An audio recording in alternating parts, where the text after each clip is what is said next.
My name is Francia. Nakatira ngayon ako sa New York, pero pinanganak ako sa Manila.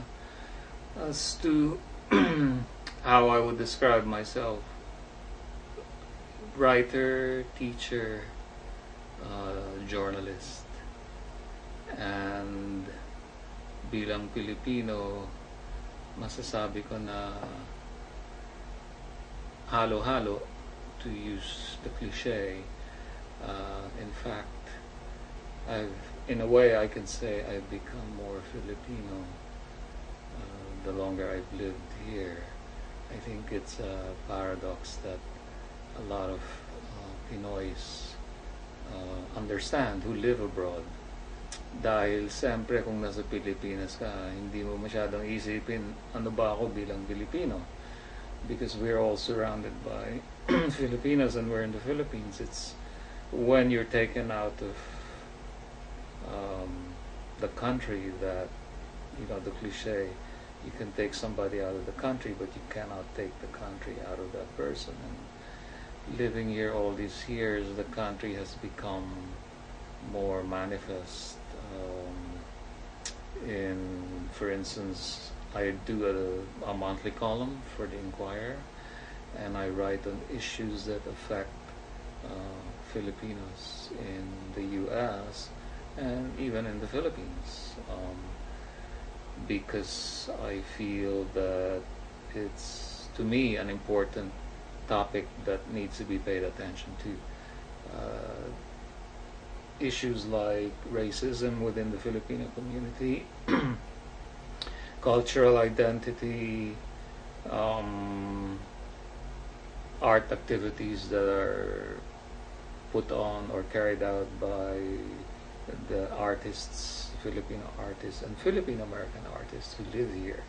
So a great deal of who I am as a Filipino entails exploring my cultural background, which is really a mixture of different influences: Hispanic, Tagalog, American, Chinese. I'm sure most Filipinos have some Chinese in them, and everything else that went into the formation of the modern Pinoy. So it's a pretty rich, rewarding, sometimes depressing, sometimes frustrating, always challenging journey of self-discovery and self-revelation. So I think as a Filipino, there's a lot of paglalakbay. First of all, nandito tayo sa US, and so that implies a certain distance, a certain amount of traveling, and mentally one travels back and forth between Manila and Manhattan, for instance.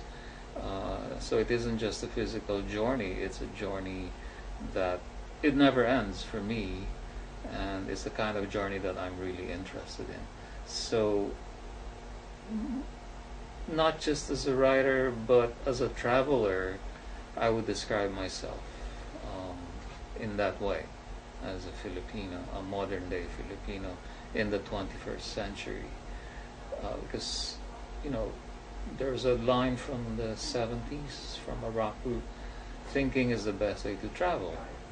So thinking about these different issues, you know, it's a great way of traveling.